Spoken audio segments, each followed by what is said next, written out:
दोस्तों, this could be a fantastic moment for Canada.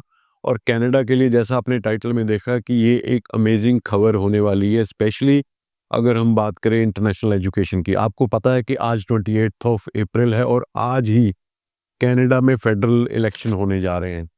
और पिछले काफ़ी टाइम से ये एक चीज़ सुनने में आ रही थी, देखने में आ रही थी कि कनाडा में इस बार जो सरकार है वो बदल जाएगी। लिबरल की जगह जो कंजर्वेटिव्स हैं वो इलेक्ट होंगे, और पियर पोलिवर पोलियर जो कंजर्वेटिव पार्टी के कैंडिडेट हैं, he will be the next prime minister of Canada. But hold on, यहाँ पे एक ट्विस्ट है। आपने देखा होगा कि ट्रम्प एडमिनिस्ट्रेशन के आने के बाद बहुत सारी कुछ ऐसी चीज़ें हुई जिसकी वजह से लोगों के दिमाग में ये डर बैठ गया है कनाडा में कि अगर हम भी very right wing conservative candidate को इलेक्ट करेंगे तो हो सकता है जो अभी अमेरिका में देखने को मिल रहा है वो शायद यहाँ पे भी ना हो जाए, और बहुत स्ट्रॉन्ग जो कंजर्वेटिव पॉलिसीज़ हैं वो इम्प्लीमेंट होनी ना हो जाए।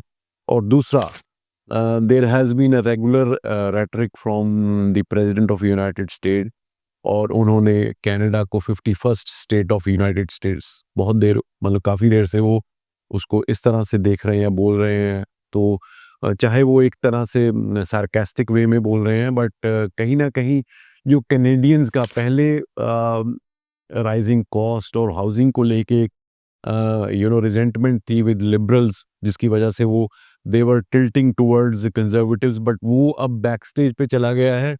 अब जो मुद्दा ये हो गया है कि they want stand United with Canada, और वो नहीं चाहते कि कनाडा को कोई दूसरा कंट्री, स्पेशली यूएस जो कि उनका सबसे क्लोजेस्ट एलाई था हमेशा से, वो उसको as a 51st state of United States बोले। और ये कहीं ना कहीं पिछले 1.5-2 महीने में जो पोल्स आ रहे हैं, जो ओपिनियन पोल्स आ रहे हैं, वहाँ पे पॉइंट्स होते हैं कि इतने पॉइंट्स ऊपर इतने पॉइंट्स नीचे।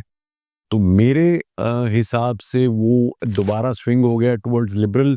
और जो मार्क कार्नी है, जो अभी प्राइम मिनिस्टर है, he has got good fan following, specially because वो वहाँ पे सेंट्रल बैंक का हेड रहा है, और बैंक ऑफ इंग्लैंड को उसने हेड किया है। सो कहीं ना कहीं एक क्लीन इमेज है और नॉन पॉलिटिकल इमेज है, और कहीं कोई भी कंट्रोवर्सी उनसे नहीं जुड़ी हुई।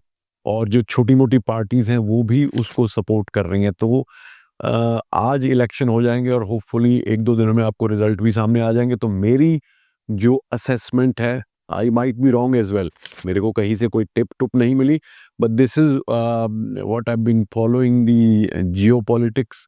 और आने वाले 5-6 दिनों में ऑस्ट्रेलिया में भी इलेक्शन है, वहाँ पे भी यही कुछ होने की उम्मीद है, विच विल एंड और might go in favour of international education and students.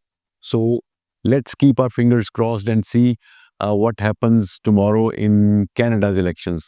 Thank you so much.